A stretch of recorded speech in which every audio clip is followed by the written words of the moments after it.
This is the Wheel of Time podcast on TV Podcast Industries, and we're talking about the Wheel of Time Season 2, Episode 4, Daughter of the Night. Why didn't you tell me you can channel? You are the first woman who's ever seen me as a man.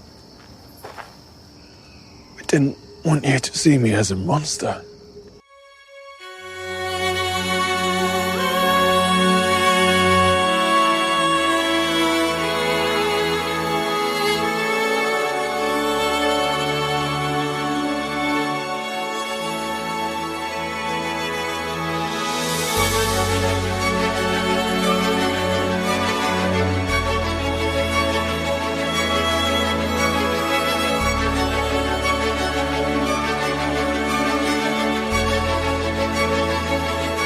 Welcome back, fellow wheelies. This is the Wheel of Time podcast on TV Podcast Industries, and we're talking about the Wheel of Time Season 2, Episode 4, Daughter of the Night. I am one of your hosts, John. I'm one of your other hosts, Derek. And rounding out this group of nightly podcast hosts, I am Chris. Was that your breathy impression of Rand, John? Yes, it was. He's going through a lot. He is. He's the unluckiest person in the whole world, or wheel. There is a line in this episode where he says, the wheel never gives anyone what they want, especially me. And you're going, you're damn right, Rand. Absolutely. You will never get anything you want. Certainly, I think he won't be having sex ever again after that. No, I don't think so. Basically, he's burned the house down the last time. In the last 48 hours, that man has had sex twice. Once, burned down the house. Second time, killed his lover. Oh, got his lover killed, I should say. Well, it kind of got splattered in blood, yes. Spoilers, of course, here for Wheel of Time Season 2, Episode 4. Did we spoil anything for you? If you haven't seen the episode, go watch it. Before we get into the episode. You just won't know who dies. Just watch and find out. Yes. Yeah. Once you've listened to it, you can't unlisten. Yes. Don't worry, the wheel weaves as it wills. So it will always happen this way. Yes, indeed it will. Fellow wheelies, if you are joining us for the first time, please head on over to our website at tvpodcastindustries.com, where you can subscribe to any good or evil podcast catcher of your choice. You can send in your feedback to feedback@tvpodcastindustries.com, as well as heading on over to our spoiler posts on our Facebook group at facebook.com/groups/TV Podcast Industries. Absolutely. And of course, we have our Wheel of Time Tavern quiz going on as well, which will come up later in this episode. So we will be getting on to our fourth question of the season. So gather all the answers to all 8 questions from this season as we go through them, and email us at the end of our coverage of the season to feedback@tvpodcastindustries.com, where you can get your hands on some wheelie goodies. Some wheelie good goodies. Yes, and I did mention last week one of our wonderful fellow wheelies, Dr. Bob Phillips, has said the first 3 questions are the hardest questions so far in any of our pub quizzes. So we might make it a little easier this episode, or it might be even harder this episode. Yeah, depends. It depends. I think it's quite easy.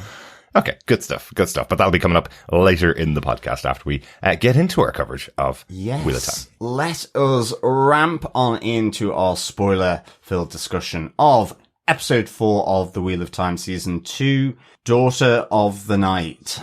So, Derek, what are some of the episode details for Episode 4? Well, of course, this is based on the book series by Robert Jordan. The executive producers for the show are Rafe Judkins, Larry Mondragon, Rick Selvage, Ted Field, Mike Webber, Darren Lemke, Marigot Kehoe, Justin Jewel Gilmer, Sinai Hamry, and Amanda Kate Schumann. The showrunner for the show is Rafe Lee Judkins. This episode was written by Dave Hill, who also wrote The Dragon Reborn, episode 4 of season 1.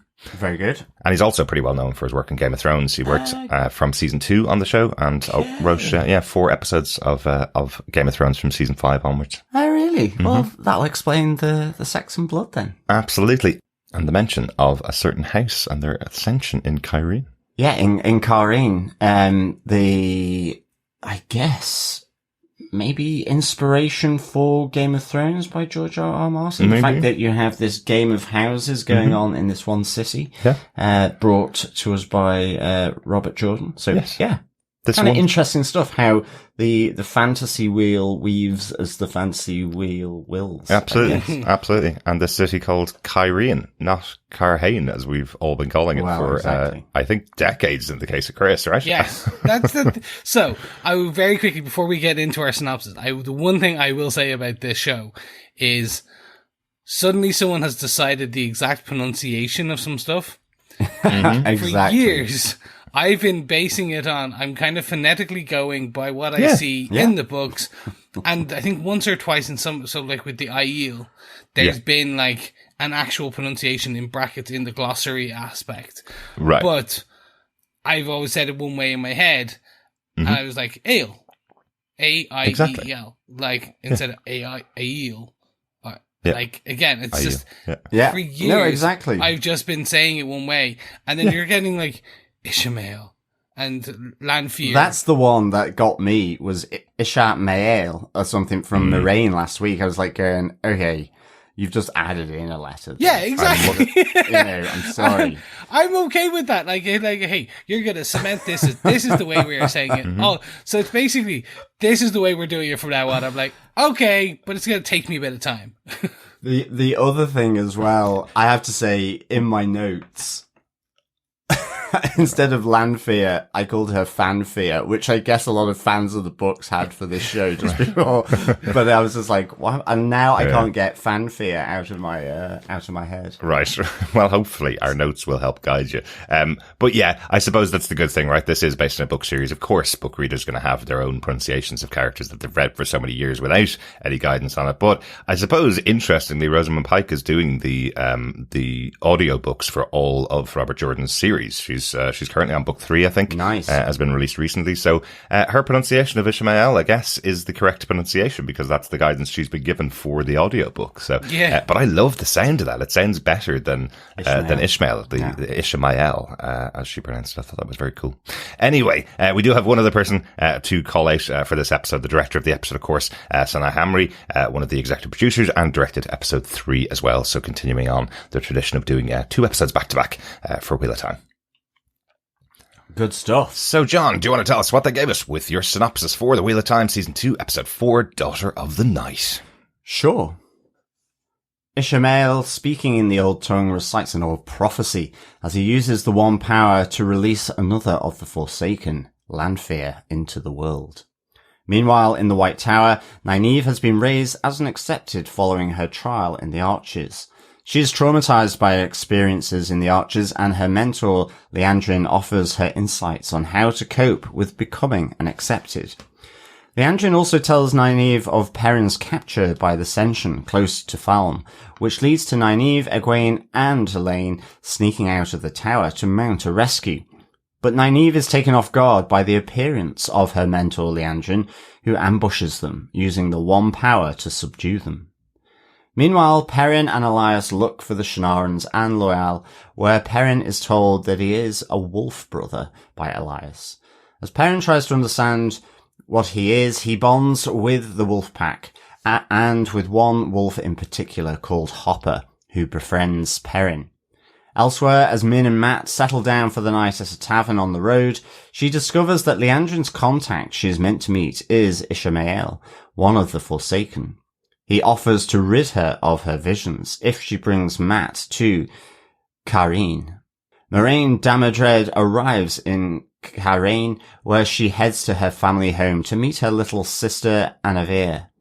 Their relationship is strained, and Moraine focuses on her task at hand, though, as she sets about her investigations to find Rand. She also meets with Egwene and offers to end his life if he first helps her train Rand to use the one power. Back at her home, her sister forces Moraine to realize that she no longer holds any power over her, and if she wants to know where her ginger-headed boy is, she will have to ask politely. Meanwhile, Lan stays with Alanna and her warders, who attempt to help him through losing his bond with Moraine. Alanna finds the prophecy that reveals that the Forsaken Lanfear has returned to the world. Meanwhile, Rand and Selene leave Carraine to travel to Selene's mountain lodge where a Fade attacks them. Rand kills it with the One Power and confesses his love for Selene, who chooses to stay with him despite his ability to channel, and reveals a secret of her own as she begins to channel herself. Before she can do anything, Moraine arrives and stabs Selene through the heart before cutting her throat. Pleading for Rand to run, she reveals Selene is Lanfear. As they flee, Lanfear starts to recover from her wounds. Nice. That's all I can say. Short podcast this week. Yes. Well, it's they do the smorgasbord of this world with all the different characters, do you know? So it's like there's a lot going on. Loads and loads of stuff happening. And some really good. I mean, the Lanfear stuff is like, has been expedited, let's just put it that way. But, I like it. I like it a lot. And it makes sense. You know, it's in, dare I say it, the wheelhouse of, what actually happens in the books. It's just played out very differently. Right. To be honest. But I like it. Absolutely. And our suspicions, of the character were confirmed. So I did mention last week, after the first 3 episodes of this season, I was quite suspicious of Selene, but not for that reason. I didn't expect her to be a Forsaken. I just thought she was going to be a dark friend. Yeah. Well, interestingly, I'm not fluent in the old tongue of this world, but when Ishamael does break that seal at the start, you do hear him talk of Lanfear. Yes. As well. You do catch her name, in the babblings of the prophecy, in the old tongue. You know what? I am going to call out Prime Video though. I hate this. I hate when you have the subtitles on and it goes speaking in the old tongue. There is definitely words that the character read or the actor read off the script. Put those in the subtitles. I want to read the words in the old tongue, please. That's why I have subtitles on, so I don't miss anything. It would have been nice to actually see them written on screen. But they chose not to do that. They just chose to say, speaking old tongue. Well, I always just think of, you know, you doing a sort of a comedy sketch where it like comes up with something like old tongue and you're just going, oh, blah, blah, blah, blah, blah, blah, blah. Because it is, you might as well just be going blah, blah, blah, blah, blah. And you kind of like, this has meaning, you know, give it to us. Like, it's obviously written in the book somewhere. Exactly. I mean, maybe it's not, but do you know what I mean? Even if you're going to make something up, have it so that we can understand it, not just simply say old tongue. Exactly. I mean, I know people learn Klingon in the Star Trek worlds and all this kind of stuff, but I mean, I can hardly speak French, let alone start understanding a fantasy language. Yeah, but like J.R.R. Tolkien was a linguist. That's why he wrote Lord of the Rings. Every single language that's in those books has a basis in real language, so you can actually have a full alphabet of it. I presume Robert Jordan did something similar when he was creating the old tongue, so put it on screen. It shows a little respect for the creation of the books by doing that. That's all. The one thing I did, they talked about the game of houses, and we'll get to it later. That's Dace Demir. That is a thing. It is like, and it's throughout the books. They talk about the Dace Demir or Dace Demar, depending on your pronunciation. Of course. But that's again, I'm like, that is, for me, that hasn't been said yet. Yeah. And I'm like, I want that to be said because it is, they talk about if you call about, they're going, he's really good at playing the game of houses. And you're like, no, throughout the books, they are good at Dace Demir. Or Tamar. Yeah. And like, it's a thing. So I'm again, it's old tongue. It's just, it's like, it is ingrained in part of it. So I suppose they don't want to probably scare people off with too many weird new names and things and animals and places. I was going to say, we're on season 2 now. I think people who are here for it. So I think really they need to start dropping a bit more of that old tongue in. Absolutely. Can you imagine if Rings of Power didn't use Elvish at all in its entire run, since you're dealing with loads of elves who speak a different language? It's part of the property itself, and I just think it should be shown. And definitely, if you have subtitles, in any show, don't put up speaking French. It's a language. Translate it for us, or give us it in French at least, so we can get a little bit of extra insight from that. But anyway, minor complaint. We need to get on to our spokes of the wheel. Let us get into our top spokes. We have a 4-spoked wheel this week. So let us get into spoke number 1, House Damodred. What a great name, Damodred. It is. We don't hear it very often. That is Moiraine's surname. Ultimately, yes. Effectively. Yeah. But we hear her called Aes Sedai so often, and just Moiraine very often, but that is her surname. Really liked this meeting with her younger sister, and I love the little touch of showing a painting of Moiraine looking exactly the same as Rosamund Pike right now, and her younger sister looking about 8 years old. And we can see the actress playing her sister, Anvera, is much older than Rosamund Pike. Yes. So again, just this allusion to how old the Aes Sedai are, how long they last, because of the connection to the source. That's been called out a bit more this season, I think. Yeah, it's really interesting, and just a bit of that backstory as well, hearing that the uncle ruined the family effectively, that, they were at sort of the beggar's door, really. And Moiraine, the apple of her father's eye, really. And you can really get the sense from, Anvera about, in a sense, a bit of that sort of lasting resentment. Absolutely. But I just really enjoyed, I know Moiraine is there as well for, in a sense, almost a different purpose. She's there to find Rand and investigate that, and also to connect in with Clegane. But I love the fact that, in a sense, that arrogance of Moiraine, and I love how this plays out with her sister, because in a sense, it's, I guess, what families are always the great leveler, and this really feels like it levels Moiraine here with that conversation between her and her sister, where, I just love this idea, where Anvera says, you had work and I had mine. Not as important as yours, but no less hard. Did your Aes Sedai training teach you to take spit to the eye and to be on your knees begging for favors and all this kind of stuff? And I've ultimately built the house of Damodred back up from those ruins that our uncle left them in, to the point where, her son is going to marry into the Queen's household, and you are not going to risk or endanger that in any way, the house that I have rebuilt effectively. Absolutely. I know you say it's like a jealousy or a dislike of Moiraine here, but it's really more of a RuPaul, don't F it up. Look how much work I've put in here. Don't waltz in here and mess this whole thing up. Yeah, no, and this is some of the parts I really enjoyed. Yeah, me too. Again, you're talking about, they're starting to show some of the effects of the power. Like, you're a channeler, you age slowly. So you're going to start to see more of this, because there are these women who have, like we saw it with Liandrin and her son. Yeah. Like, Liandrin calls it a curse, doesn't she? She calls it the curse, because essentially she had a son, kept him secret, and then watched him over 190 years. And she doesn't look a day older, and he's 90 dying on his deathbed.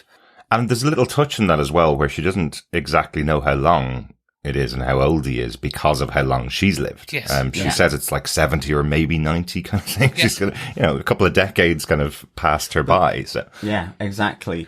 I think as well, it's like, I love the fact that the put down here between Moiraine, or of Moiraine by her sister, is kind of really over sort of the most mundane things. And, she goes, the eyes and ears that you built here are so mine now. The head of the hospice, the guard at the foregate, they report to me. And if you want to know, and that's why I added it into the synopsis, because I just love the kind of, if you want to know where your red-headed boy is now, you'll have to, effectively sit down and have it over a cup of tea. Yeah. Because you have at the start, and I love how that kind of just plays through where, you know, as I say, Moiraine comes in quite arrogant, like, right, I've got stuff to do, you know, to the servant, get me this, get me that. And she's like, and like her sister's just like, stop, you know, it's been decades, at least have a cup of tea. Exactly. And talk. And I just then, you know, there's like this cathartic, sort of release by her sister and there, of, I just don't care what you think anymore. I'm not going to live up to you like she said she used to try and do. So this I thought was really fantastic stuff. Absolutely. Yeah. Derek, what did you think of the discussion here of like the Game of Houses, kind of the very political aspect of it? You saw a touch of it last episode as well with Rand in the ball. Are you getting the sense of that now? Or like the kind of how political a lot of this, how they can at some point potentially bring in a lot of that political intrigue? Definitely. And you know, there's a really great touch that set it up so well, showing Nynaeve getting out of bed and presenting herself for her day, even though her day consists of effectively sitting in the window. Early wine as well. Well, that too, but her preparing herself for the day, you really get that sense of how much is on the appearance and how much is on how she presents herself to the world. You get that off the bat. But also, what I really liked was in that conversation between Nynaeve and Moiraine, her talking about what her father expected when they found out that Moiraine could channel, that she was going to go on the path of the Aes Sedai, where suddenly her father was going, oh, I've got this really special child who's going to go off and solve everything for us. And yes, Moiraine went off and never came back and let their family fall into ruin. So you can understand why they would have expected that Moiraine would go off and come back and help the family out. You know, they obviously put everything into Moiraine. We mentioned before, it's like sending somebody off to the best school in the world and paying for that education. You would expect some kind of benefit of that, as a family member, and they didn't get any of this. But I like the touches of this with Nynaeve saying how she's climbed up that ladder, in this city, making her family eventually going to become important, and don't mess it up because I can't do it again. There's no way for me to do it again. So I thought that was a really interesting kind of start to this. And I do hope over time, these are shorter episodes, these are shorter seasons these days than they were in the past. We don't have 20 episode seasons, and I don't think the show is going to be about this Game of Houses, I suppose, at least for this season or next season. But we may get into a season where it is all about that movement of houses. I think if they can build it up from here. Yeah, no, and I think that's the fun part, the fact that they are starting to dribble this in. And I think what they may do is start to touch on parts of this with later storylines. Mm-hmm. I'm hoping. Again, we don't know. They're taking some liberties with this season. Yeah. And again, I'm not I talked about the Dace de Mar.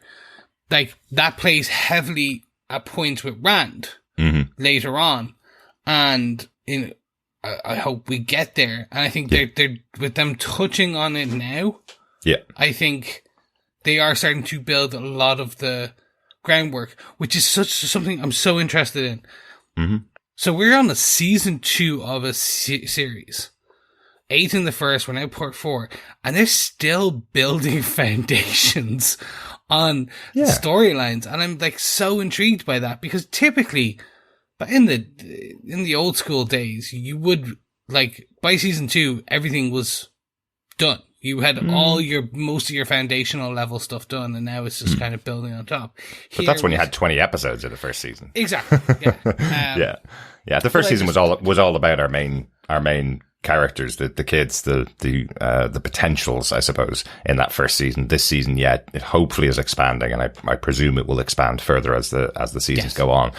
But just a reminder of, I think, the first trivia note that comes up when you have a look at Wheel of Time: 2,571 named characters across the series of books. So they will absolutely have to cut out the importance of some of those characters as well. So, so if the Game of Houses is a really important part of this series, then hopefully they will spend time on it. But as that was such an important part of Game of Thrones, maybe they may remove some of the importance of it to not have that comparison. I don't know how it's going to play out, but it is really interesting start here. Yes, no, definitely. One interesting part we also learned in connection with Lan and Moraine, as she's doing this out in the big city, she's up in the big smoke, you know, she's off on her Todd. She has shielded the bond from Lan. She's blocked. He has no sense. They discussed it in season 1. When you are a warder, you always kind of know how your Aes Sedai is feeling. Yeah. Like, you get those kind of aspects as well. But additionally, you always know what general direction they are, where they are in the world. You can't pinpoint it, but you know, like, well, she's northeast of me. Yeah. She has blocked that aspect of it as well. So she can't actual channel herself because she is blocked, she is shielded, she's cut off from the source. But she has also intentionally blocked that bond with Lan now as well. So he is completely cut off from her. He feels nothing from her. Yeah. I did like Maskim here, who says, you know, well, which marriages are ever the same? And he says, you know, just because you're masked now and separated, it doesn't mean to say you can't go back to Moraine, because look at me, because he had similar kind of situations. So I kind of liked Maskin and Ivan here, speaking with Lan in their own individual ways, because it's kind of like, you know, Lan kind of letting it, you can see it getting into his head about what's happened. Yeah. And even just Ivan, who, you know, he responds to Lan when Lan says about we were never equals. He just kind of sniggers and he's like, well, of course you're not equals because they can channel the one power. Exactly. But our job is to remind them that they're not gods. You know, it's not about being equal. We aren't. But that inequality reminds them that they are not, you know, Superman or Superwoman, that they are grounded. Yeah. And I feel like, you know, linking to Moraine's little sister here, you know, because it's family, it's almost like she's doing the same thing here. I don't care how much power you can channel. I've done this. It's less difficult. It might not be as important. Yeah. Without the one power. And you're going to respect me for that and not treat me like the younger sister anymore. Absolutely. You know, it's just really good. But I like the call out that she's monitoring every single thing that Moraine did from leaving the house. Yeah. She has people just to report directly back. Here's exactly what Moraine asked for, so that she has the power over Moraine at the end of that scene. That was really good. I thought it was an interesting call out from Lan that the bond was shielded. I just assumed that once she was cut off from the source, that's when the bond ended. It's not a choice of Moraine to separate them. So it was interesting that he called it out there, that it is a choice of hers. And also another little extra detail that I wasn't aware of before, that he's been her warder for 20 years. That's a significant connection that they've had. He mentioned it last week that the bond between the two of them is like a friend in between speaking so they don't have to speak. That bond's now gone after 20 years. That's it feels much more weighty, I suppose, with that amount of time. I kind of thought 5 or 6 years, but 20 years is massive. Like, I'm guessing that this kind of bond physically was removed anyway when she was cut off from the source. No, it's not. So the bond is forever. So it just means like a friendship bond, like a personal bond. No. It is. It's an actual. It's a. But how does that arise? I mean, that's the thing I don't know. Like, how does it arise? I just assumed it arose through the fact of the Aes Sedai having the ability to tap into and channel the source, and this added to it. And so the fact that she is now cut off from it, even though she may have been masking him beforehand, like he said. So I get that. But what I mean is, by being cut off from the one power. I know the question you're asking, but you've made it a little bit more complicated. Lan is talking about the point where she masked him and shielded the bond, and it has continued after being cut off from the source. She hasn't done anything more. It's still masked, I suppose. And in his mind, he probably doesn't even know if it is connected to her being cut off from the source or not, because he was already masked before that. Yeah. Yeah. So that's, that was a big call out for me. I didn't think about that at all. I didn't think that she had already blocked him before she got cut off from the source. Yeah. But that was, I presume, to protect her mission to take care of the Dragon Reborn, right? That's the reason why she started masking against Lan. Yeah, and like we saw in the first season where she has the real secret meeting with the Amyrlin. Yeah. As well. So, you know, that she really needs to keep, like, it's top secret. Do you know what I mean? So even from her warder. So I guess. I can't remember. I'll be very quick because I know we move on to our next spoke, but I can't remember though, is if once you're shielded or blocked from the source, whether the bond continues or not. I believe it does because it's almost like it's the way I remember it. And again, someone will correct me, it's fine, and I have to reread them. But I believe what happens is it's a weave that connects two people, and that's put in place. And even if that it's an ongoing, it's like it continues. It's not consistently pulling power from a person. Yeah. It's put on and it's permanent, and that's connect them. I mean, even if she's disconnected or kind of cut off completely from the source. And her ability to channel and all that is gone, the bond is still there and she can still control, and he can control it, and so she has shielded it. I believe that is, if I remember correctly, and kind of the way I'm taking this right now, she turned it back on for a bit so that he could find her after them coming out of the battle in the end of season 1. But then since then, she has turned it off again. She has shielded it because I took it that because it's more he doesn't want her knowing where she's gone, so she's blocked it from that sense. Yeah, and she was genuinely cutting him off. She was saying no longer my warder, but she hasn't severed it. Is the point? No. She has shielded it. Yes. So the Aes Sedai, if they're no longer satisfied with their warder, can cut it. If they die, the bond is broken, of course, and they have the opportunity to shield it and then take off that shield effectively. So, like John said, in a meeting with the Amyrlin Seat, she would shield it for a moment so that there's no connection between Lan for that important meeting. Well, and then, the bedfellow meeting. That's more why she did it. Exactly. But anyway, so it is lots of options there, I suppose. But it is interesting to know that Moiraine could actually take the shield off and connect the two of them again together. And she may, because she may need it. Absolutely. Or, of course, there is the call out that Nynaeve is in training at the moment, so Lan may become the warder of Nynaeve. Well, possibly. So, that is kind of brought up, so we'll see. Absolutely. But I think we should move on to our second spoke for this episode. Perrin, the Wolf Brother. Finally, yes. Indeed. Yes, I went throughout the first season wondering what this bond and connection was, and not only did I get my answer in this episode, sort of, they specifically criticized me for having the thought that he could be a werewolf, because Perrin goes, am I going to turn into one of the wolves? And Elias just says, don't be so stupid. I love that. It's like, don't be so stupid. How could you possibly have thought that? So I apologize to anyone. I used the term Wolf Brother last week. That's fine. Yeah, I know, just because it was a slip of the tongue, because it hadn't been named yet. Yeah. And I was think like, we had used it in season 1 as well, to be honest, Chris. Yeah, I apologize back for season 1 then. I'm so happy to see this. Yeah.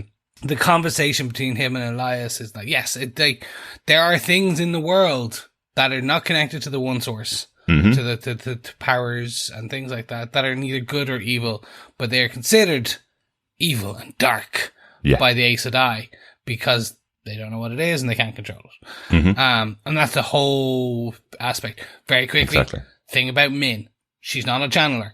Mm-hmm. Her thing is she's just can see the future. It is disconnected from the one source. It is disconnected. You'll start to see these things pop up that have nothing to do with channeling, that are just part of the world. And this, the Wolf Brothers, is one of the best parts of it. Yeah, well, that's it as well, because one of the things in the books that you do get is, and it's not so much with Moiraine, but the Aes Sedai are hugely sort of wary, skeptical, and fearful of people like Min, people like the Wolf Brothers. Mm-hmm.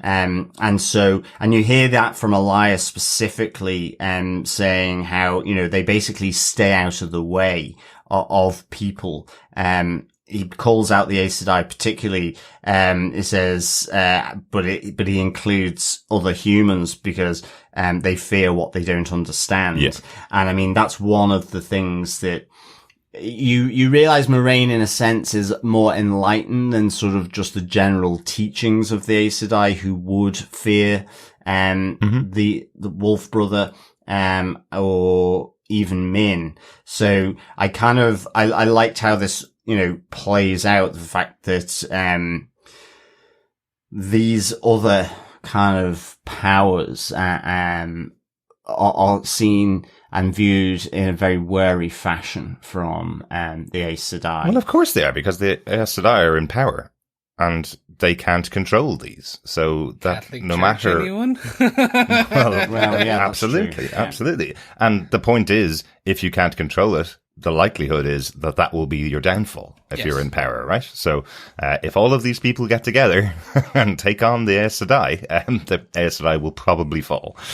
So yeah, interesting one. You just mentioned Moraine there, John, sorry, and her difference to the other Aes Sedai. We didn't even mention in our first point that she went to visit Logain and got the information from him, and he told her all about Rand and what he was trying to do, and she tells Logain that he must train Rand to her satisfaction, and then he gets a knife. Interestingly, in your synopsis, you said that was to kill himself, because that's the only thing that a male channeler would want a knife for. I thought that was interesting, because I didn't get that from the episode. Once they're cut off from the one power, that it's like this gradual descent into just, I guess,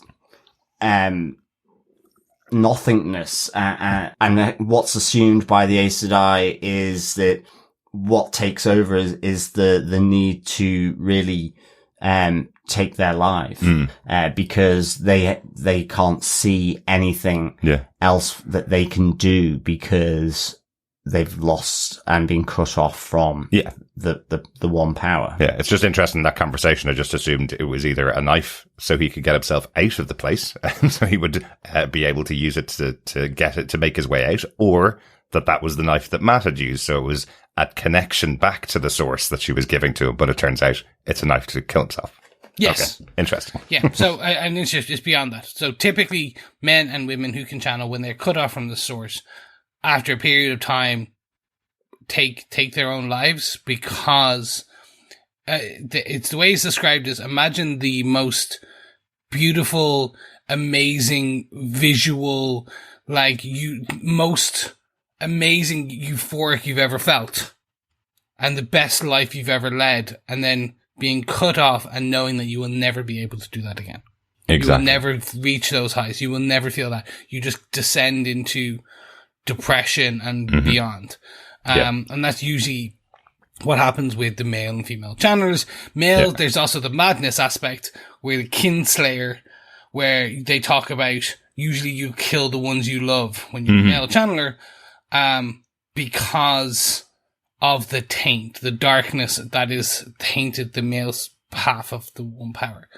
And I don't know whether I pick this up right or not. It feels to me that what Logain is actually saying is that those are lies spread by the female channelers to criticize male channelers. Because he doesn't seem mad. He seems really angry. He seems really annoyed that he's been put in this position and has lost the connection. But he doesn't seem mad. He seems like he's just saying, yeah, they tell you you're going to kill the ones you love, and they tell you that any male channeler's got to be bad. But not necessarily. I think that, yes, you're starting to, the politics and the there's definitely something there. You'll see it when they channel, and they visually show it beautifully, which is, you see the white power of the source flowing in the weaves for the females. And then you see it for the males as well. But then you start to see the darkness creep around the white, when the males channel. So there's definitely truth to everything. It's what level of truth. It feels like these rumors have been spread. So once you see a male channel, they will eventually go mad and kill everybody around them. And you're getting that sense that this is really impacting Rand, which we'll talk about later on, of course. But that rumor of what will happen to him now that he can channel is really impacting him, I suppose.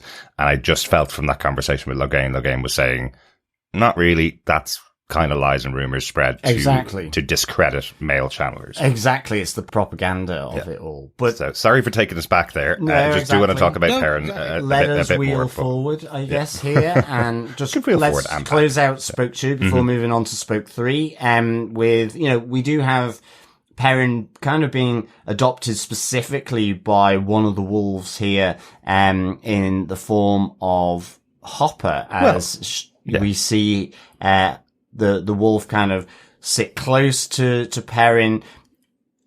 You hear from Elias that Hopper also lost a close wolf. Yeah. And, this is something that is going to sort of build as well. I think Hopper, at least where I'm up to, becomes more and more important in helping Perrin understand himself as a wolf brother. Very good. Yeah. I think it's very cute. I like how they're showing the visualization of wolf language. Mm-hmm, absolutely. There's definitely aspects in the book where they kind of take a more direct approach. Mm-hmm. And they explain that this is what happens. Like, it is a series of imagery, and that's how wolves talk to each other. Yeah. And it's then on Elias and Perrin to translate that to what they do. And at a certain point in the book, it just starts translating it, because rather than explaining everything that he is seeing, Perrin is seeing, they just explain it through the words. Because there is that little nod to that when Perrin calls out the name of Hopper, and Elias goes, close enough. I guess that's your interpretation of what Hopper is saying to you. His name is Hopper, so you can go with that. That should be okay to speak in the current tongue, I guess, rather than their way of speaking. Yeah, exactly. And it's just it's fun. It looks beautiful. Bouncer. But they would also be acceptable names for him, because that's you translating how he said it. Yeah, call him Bouncer, like in Neighbours. Great stuff. So should we move on, because there will be more on Perrin in the following episode as he goes forward to find his lost friends. Mm-hmm. Yeah. Let us get on to Spoke 3. The betrayal of Liandrin. Oh, yes. Yes, where Liandrin's true purpose becomes clear. We just thought she was a bit of a severe spanky mistress, with a bit of a temper. But no, she is much more in the wheelhouse of being evil. At least not evil, but her motivations. I mean, ultimately, what I really liked here is there's a little bit of foreshadowing here, even as Liandrin is still sort of playing the sort of concerned mentor to Nynaeve, and giving her advice, which I really liked. But, you get the sense that this moment where, you need to have a piece of this world to hold on to, because, she talks about, as we mentioned previously, the Aes Sedai are also cursed. Everyone just thinks it's just men who can channel the one power are cursed, but actually for Liandrin, the female Aes Sedai are cursed as well, because they have to leave everything behind. And she talks about her boy, and that was her piece of this world that she held on to. Yeah. But she does say, and when they go, you have to find another. And it's just the look on her face as it probably foreshadows, sort of locking on to Ishamael and so on. And the other side of this is, I know it was really dark down in that way out that the Nynaeve, and Egwene and Elayne were trying to get out of the tower. But I love, just for that split moment, her red cloak of a red Aja almost looks black.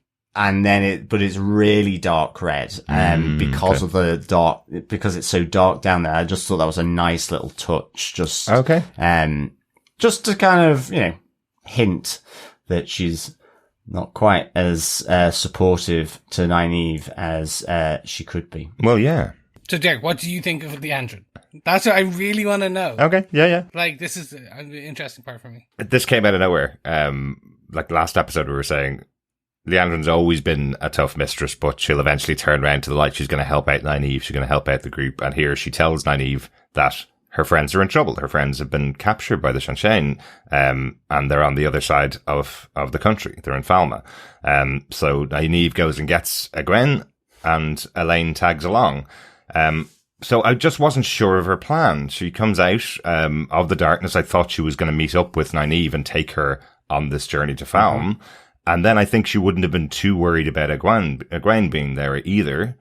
But because Elayne's there, she goes, well, that's a complication, and knocks them all out using the one power. So I don't know. I was really surprised at this. It came out of nowhere, and I was still kind of going, oh, she's probably just going to, tie up Elayne and then take the other two with her. But later on, we find out she is connected to Ishamael, which is a much bigger thing than her just knocking out Elayne. I thought she was still on the side of Our Ladies in the Tower, but no, she is connected to Ishamael. She is potentially that Aes Sedai that we saw at the meeting in the opening of the first episode. Yeah, absolutely. Wearing the black. But in fairness to her, she does say sorry about this, just as she chucks them at the rock face. So, she's probably in a bit of... She does quite like Nynaeve. I think she does see elements of herself, just that sort of, tetchy nature. Yeah, but also a villain never thinks of themselves as a villain. They think... No, exactly. She thinks she's aligned with Ishamael, and he's in the right. But I do like that it kind of just flips that on its head. And I actually think this is better than the book, because you don't really get that sense of Liandrin helping Nynaeve in the White Tower. Okay. Like, she's much more distant in the books, and just that connection, I never really got that sense here. So I actually think this actually really develops Liandrin a lot better, actually. Interesting. I do like the fact that when she tells Nynaeve about Perrin being captured and the Ogier, she says, don't do anything rash. And it's like, you've just spoken to Nynaeve about this. She'll be it's going to be rash. Seconds. Whatever the response is, it will be rash. Yeah. So I just like that, the mischievous Liandrin. I enjoy most of this. I think the way that they're setting up the character, you do have questions. You're questioning whether it is her. Maybe she isn't the black ringed Aes Sedai. Maybe she is. What's her motivations? Because you then hear when she's talking with Nynaeve, it's about power.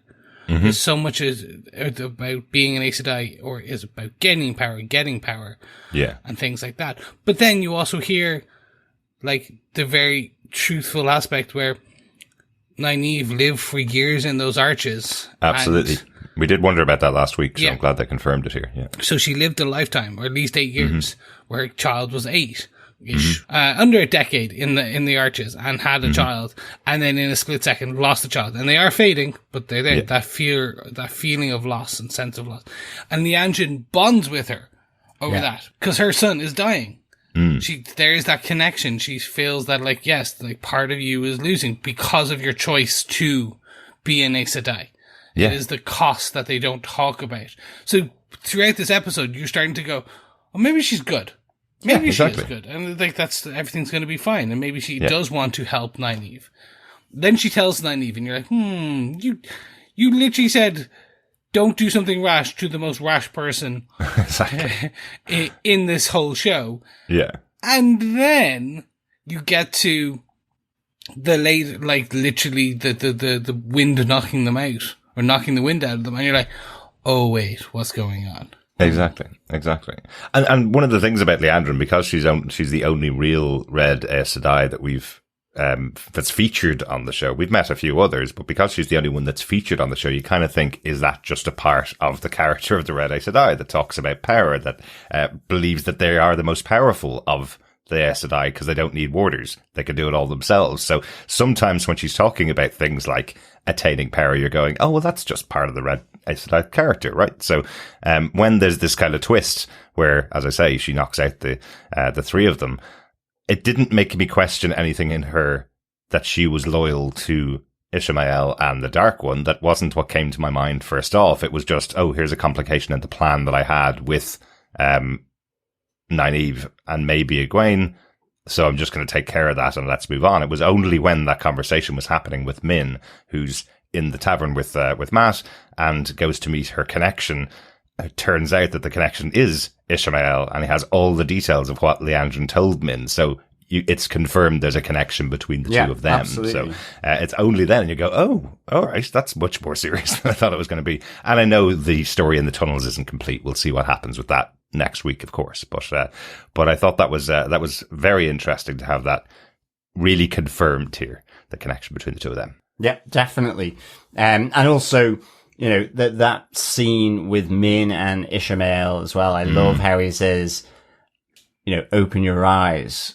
How do you feel, as he's kind of, you know, temporarily stripped her visions away? How does that feel for you? You know, because you have that moment where she is bombarded with all these visions that she has either seen before or will see in the future, whatever. That was really well done. And then he just pulls it all back and tells her to open her eyes. And, you know, she suddenly realized how deep she has gotten in by trusting Liandrin here, because she's basically speaking with one of the Forsaken, which is interesting because it seemed like she understood that this man sat opposite her, or however he was coming to her, was a Forsaken, you know, and was something worse than what she was thinking it was going to be. But effectively, you know, his instructions are to take Matt to Karain. And that's interesting because Matt as well, just coming back to the game of houses in Karain, which is kind of where that is focused. You know, this isn't something that, sure, there's the politics between the different centers on the world, but that the game of houses is specific to Karain here. And it's the political capital almost. Yeah. Well, I mean, but it's interesting that Matt's going there because I can see, you know, because his affinity with chance and probability with the dice that you see them playing in the tavern as well could play really nicely into the chaos of that game of houses. And you guys keep mentioning this quite a lot. I know it's a book thing, but you keep mentioning about Matt's affinity with chance. But all we've seen of Matt right from the beginning was he loses constantly. In this episode here, the opening, the only moment you really see with Matt is him sitting beside Min going, can you buy the drinks and the room for the night since I've lost all my money and you keep winning all the time, basically. So you keep saying he's got an affinity with it. He's just a gambler, is all he is, and a very bad one at that. Let's just say they're setting the baseline. Yeah, of course. But he's got to be better than that baseline. He needs to win at least one hand of cards at some point so that he can justify why he's still gambling on dice. That's what I say. But I did love that scene between Min and Ishamael. One of the things I liked about it particularly is that opening scene as she's seeing through those visions. A very sad little moment of kind of the pressure of seeing it because she has a young man coming to her, a young boy coming to her asking about his future, and all she sees is death. All she sees is that he dies soon after as well. It's not even an older version of him. So you can see the pain that seeing all of these visions in people causes to Min. So because they showed that, you can kind of see why she goes along with this plan. Liandrin and Ishamael both offer Min that they will take away these visions from her in return for her helping them. But she says she's not going to kill anyone and she's not going to hurt Matt. And Ishamael kind of looks at her and goes, you probably are, actually. You don't really have a choice in that. You're going to do it because you need to get rid of these visions. And I'm the only one that can grant you that. Exactly. Yeah, no, interesting stuff. On to spoke 4, though. Lanfear and Ishamael.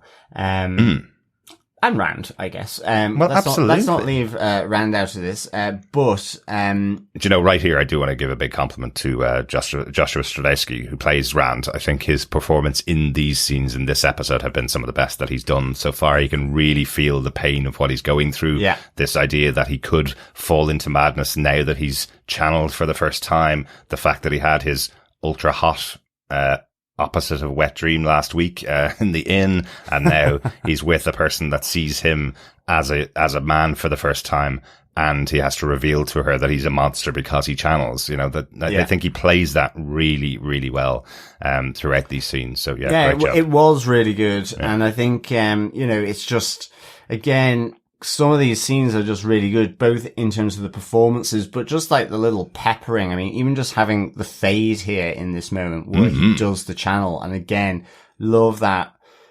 The effect of them coming out of the shadows almost through the rock. It was just so good. And, just then seeing the dark weave in the light weave coming out of Rand really, I thought was great. Interestingly as well with Selene, maybe she was just ramping up, or should I say Lanfear, maybe it was just still ramping up, before she got, cocktail sticked. It was, like, the weave seemed almost transparent here in this moment. It hadn't taken on sort of the whiter light like you see from the Aes Sedai and so on. Or even from Ishamael at the start, as he's breaking her out of the sealed prison. It's more smoke-like, isn't it? Yeah, so I thought that was kind of interesting in terms of the look of hers, sort of weaving the one power. I also think Ishamael is popping up a lot all over this world. He's kind of there with Min, like we saw him with the Seanchan at this tomb of Lanfear, or prison, and like he can get around. He can, but say that. But that opening scene where he's releasing Lanfear is obviously a while ago. Yeah, yes. Because Selene is in place. Her version of Lanfear has been in place for a while, obviously before Rand got there, because there's a history. She says she's been there for years, and everybody seems to know her in the town. So I don't know whether she's confused them all and only arrived a week ago or something. But, I mean, But the interesting thing, he is a Forsaken as well, and you hear like a good bit more here being sort of layered into what it means to be a Forsaken. Not only that they are, the lieutenants of the Dark One, but that, like when he speaks to Min, an Aes Sedai can't release you from your visions. They don't have the power, and he can do that and then switch it back on. Like, so he's massively powerful. And, that sense of that power. And then you also hear about, Lanfear from Moraine. She is the daughter of the Dark and the most dangerous of the Forsaken. So even, step up from Ishamael. Exactly. Yeah. I'm so happy. Yeah, me too. For me, this, again, like a lot of this, I'm always going to be somewhat ruby glassed, or visioned, I should say, while watching this show. Because again, you're seeing aspects, well, not word for word, you're seeing a thematic storyline come to life in front of you. Yeah. Seeing Selene / Lanfear and the betrayal of Rand, and or not even that, the discovery and the wool being pulled back from even the viewer's eyes. Honestly, now they set it up like they almost signposted it for the last couple of episodes, going, "Oops, something wicky and weird is happening with this Selene woman. Why did she suddenly like, But it's played so well. Even by the actress who plays Lanfear and Selene, like, and then seeing her, the Daughter of Blood, come out from her prison when Ishamael kind of releases her from the seal, like covered in blood, and then you hear the prophecy being spoken, and that is the prophecy that is found in Lan's bag that was given to Moraine, because Lan stole it from Moraine, and it was given to Moraine from the fisherman who brought it up from the seal. It was inscribed, this prophecy was inscribed on the seal that was broken into bits by Ishamael when he broke her out. So she's been gone for a while, and you're expected to kind of just piece this But hearing it come out and being told, and you're like hearing how she is so dangerous. Mm-hmm. We have yet to see how dangerous she is. Like, well, I think we were about to. But, I mean, it's not only that she's but you see the fear on Moraine. I mean, actually, Moraine's really brave in this moment because she's cut off from the One Power, yet she is, taking on a Forsaken. But the urgency of we need to run that she says to Rand, even though Rand thinks he's just killed his new lover, and. Well, the first person he's ever loved, I think. Well, yeah. He's saying that he's totally in love with her. I love that scene with Rand throwing Moraine against the wall because it shows the power of Moraine. Again, you say it exactly as you say. She's cut off. She doesn't have her powers here, and she's got the Dragon Reborn in front of her, throwing her against a wall. But the way that she remains so calm about it, understands his anger, but needs to get him out of there before Lanfear rises back from the dead again. She knows her mission and accomplishes it really well. A great moment between the two of them there, I thought. Yeah. And it's going to be interesting to set up the next couple of weeks and like the next week's episode, because the question is, how do you battle one of the Forsaken? Mm-hmm. Yeah. With an Aes Sedai who can't channel and a man who doesn't fully understand how to channel and just burned a fade without fully understanding how, and then also burnt down the house, literally. Yeah. No, it's really cool. Yeah. Because Yeah. to me, do they run back and get Logain? Do they whisk Logain out so that he may train Rand? Maybe. So this is because they can't. They have to. Yeah. It sets of questions of kind of where are they going to go. Yeah. Yeah. It does really, because I mean, with Selene, her identity is drawn out much more through the books, because it's not really until Tyr that this kind of gets exposed. So you can see why they've shortened it anyway.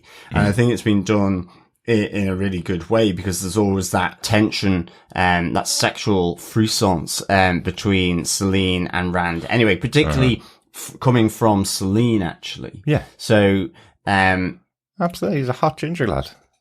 Exactly. I'm still waiting for him to be strung up with his top off. So, come on, Wheel of Time, get on with it. Exactly. But exactly as I said last week, we were joking about the fact that, why could Selene possibly be into this really hot looking young man? It must be because she's a dark friend, right? But yes, she does seem to be, quite attracted to him. But it is interesting because Moraine does have that plan to have Logain train Rand, so they're not going to be going into hiding next week. Otherwise, that scene probably would have been cut from the show, right? So they're most likely going to be going back to Cairhien here. So Selene will pretty much know where to find them if she wants to go and find them. So it'll be quite interesting to see what happens there. I guess 20 minutes later she arrives right behind them and goes and kills Moraine, I guess. Yeah. But we'll see. We'll see what happens there. Any notes on the episode? Anything else about that point or anything else on the episode? Yes, one note, just something for everyone to have just listen to Selene's or Lanfear's description of a man she used to love. Oh, yeah. Looking over the vista. Yeah. There's definitely stuff there that will play out later. Yeah. And part of it is you'll start to see echoes. So the one bit they don't talk, they start to talk about now, and this is the prophecy of the dragon. We got it in the last season, and we're only getting bits of it a bit more now. The prophecy of the Dragon Reborn, the prophecy of Rand. Okay, and what's driving Moraine, and what's driving Rand must fight the last battle. Mm-hmm. You'll start to hear prophecies a lot, and you'll start to understand that prophecies can be taken two ways. And whether it's talking about old or new prophecies and mirroring in current times, old times, things like that. Definitely fun. And I just love how they talk, how Lanfear describes her ex-lover and things like that. Yeah. No, that was good, actually. Yeah. Any other notes in the episode then that we need to talk about? Nothing else from me. I just wanted to call out one moment with Liandrin that we didn't get to mention, because she has a discussion with Lian Sharif, the keeper, in the tower, who is effectively calling herself the Amerlin seat, or the voice of the Amerlin seat in the tower. I just thought it was interesting that Liandrin would confront her in that moment in the tower and tell her effectively, you may be on the wrong side here. If you align yourself with the Amerlin seat, when she falls, you fall. So, so another little bit of intrigue there with Liandrin and what her possible plan will be in the future. Yes.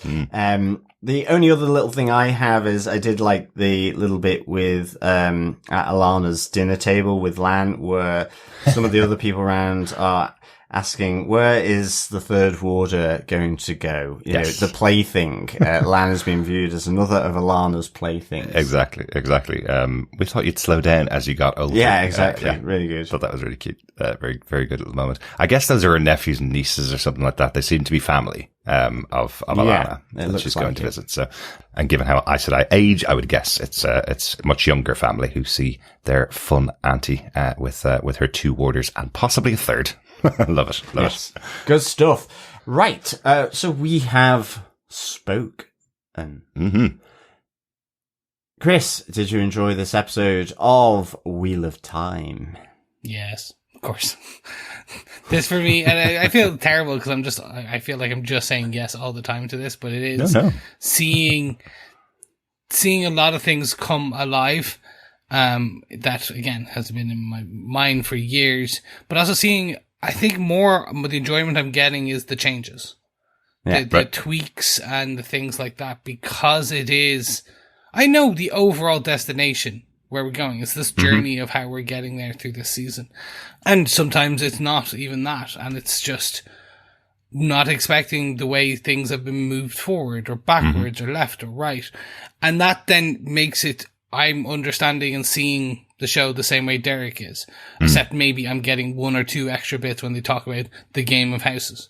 So I'm just like, oh, cool, that's going to play more, maybe. And if not, So overall, I'm loving this. I'm enjoying every day.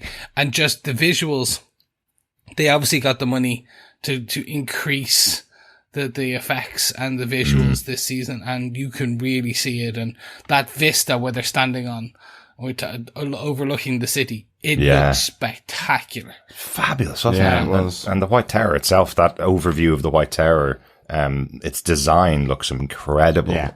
Absolutely gorgeous. Really, really beautiful scene. There's a making of now on YouTube. I'm assuming it's on also Prime Video itself as well.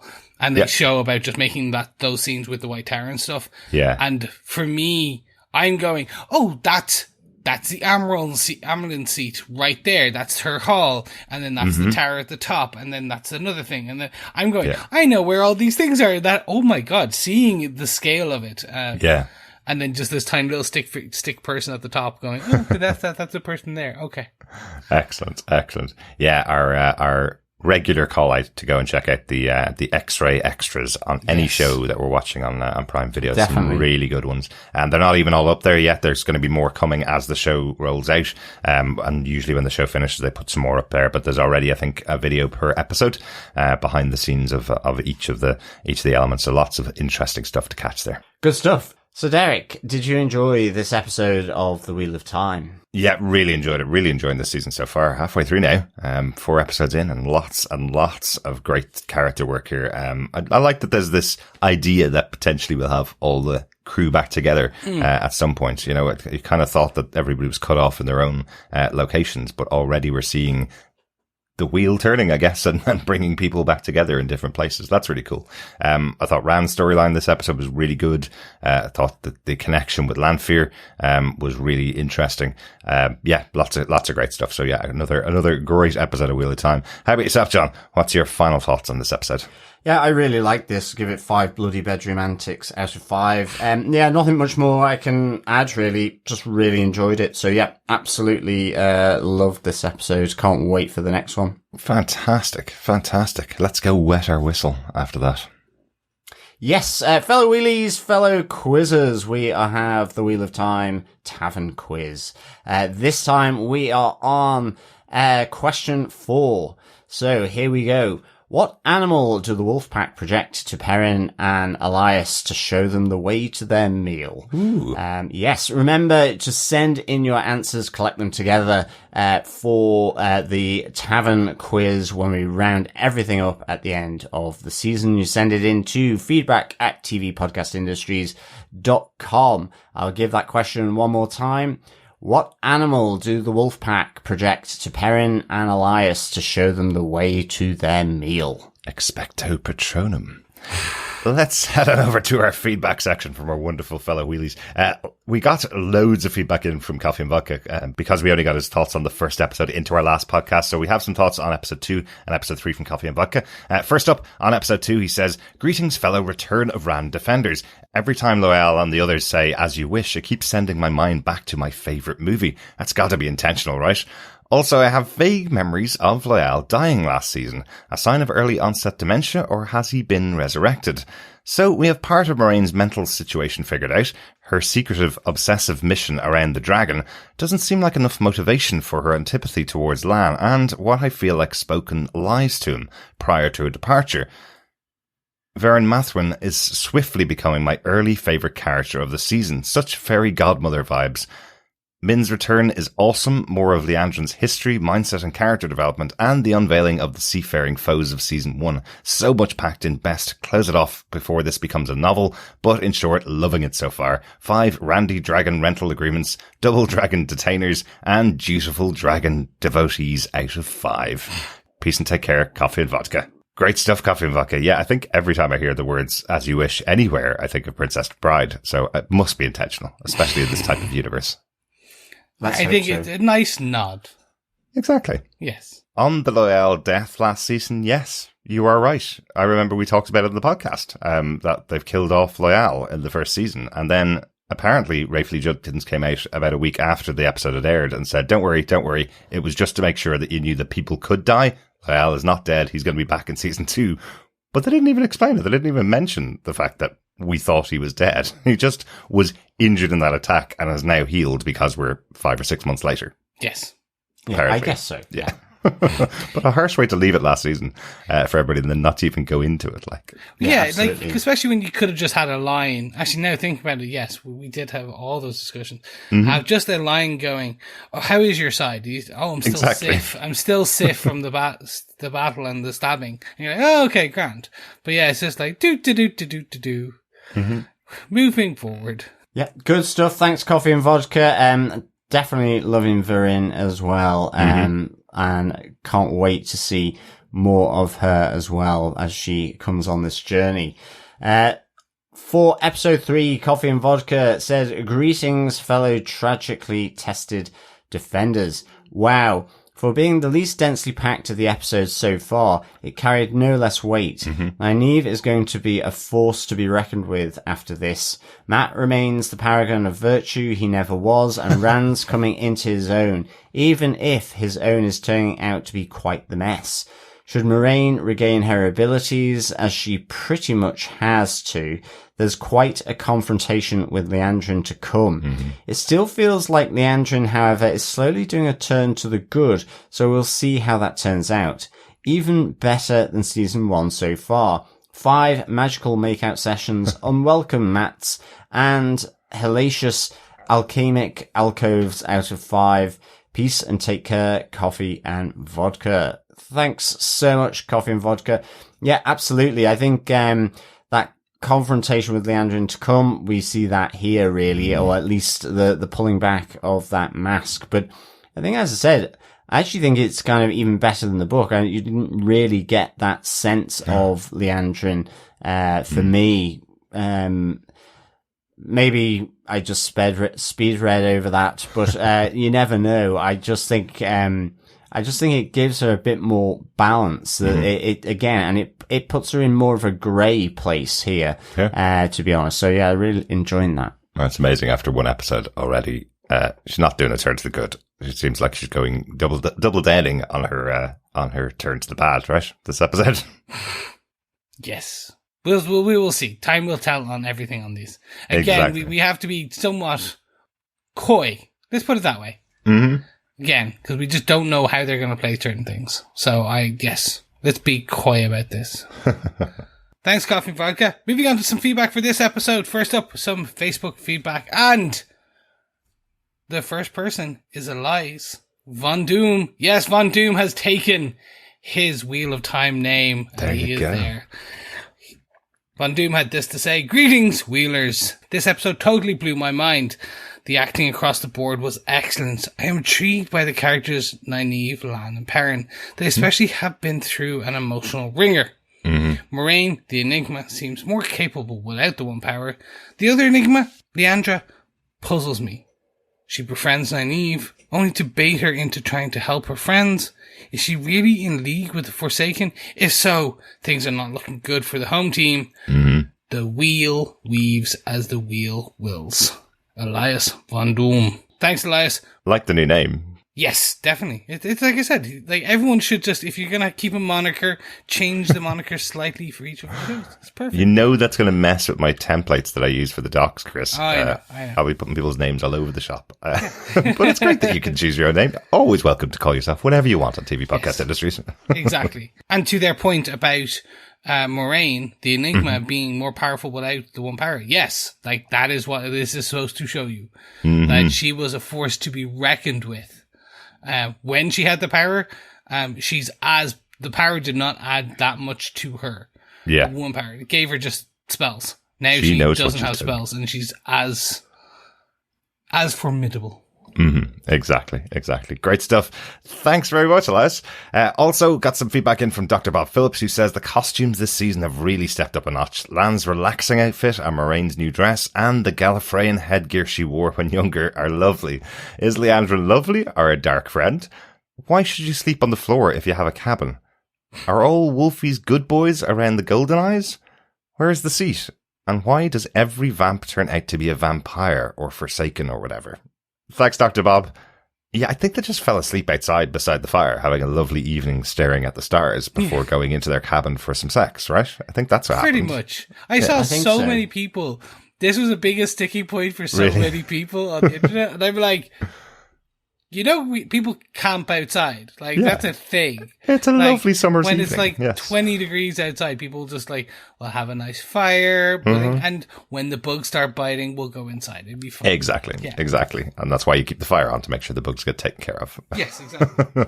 And it does seem like the wolves are all part of the same pack as the Wolf Brothers. So they are all very good together. They work together as a pack, is what it seems like. So yeah, they're all good boys. Yeah, and indeed, where is the Amelin seat? Indeed. What is she up to? Doing her little bit of naughtiness, I guess, as well. But thanks, Dr. Bob Phillips, for the feedback, as always, and also Elias Von Doom as well. We also got, for episode 4, an email through from Coffee and Vodka. Greetings, fellow band-binding defenders. We all knew there was more to Selene than met the eye. Poor Rand, unlucky in love, lucky in pretty much nothing. It does raise the question of why Ishamael hadn't dealt with him before, if our salacious in and out keeper had been reporting in and out. Not much to say about this baby steps to gathering the group installment other than A, one wonders at Liandrin's machinations, B, what Moraine hopes to accomplish without the weave, and C, how is it that the secretive chamber of arches seems to get almost as much foot traffic as the kitchen, and D, who cares if Matt meets a messy end? 4 understanding Rands, Beamats and poetic Lan handlings out of 5. Peace and take care, Coffee and Vodka. Thanks so much, Coffee and Vodka. I would care if Matt meets a messy end, but I think that's down to really needing to spend more time with the character and move that character along, because I do think he gets, whilst I may not be up to it in the books, I actually do think his importance sort of increases as you move forward. I think in that flash sideways with Nynaeve about, what her family life would have been like, I like that Matt there. I hope we get that Matt, the one that was dealing with her daughter the way he was. He seemed like a fun guy. We don't seem to get too much of him on screen, and didn't in the first season, and aren't getting a huge amount of him this season. So hopefully we'll get more in the other 4 episodes. I think we will. I think Matt will also Matt and Min presumably will get accompanied by someone else, hopefully very soon, which will be good.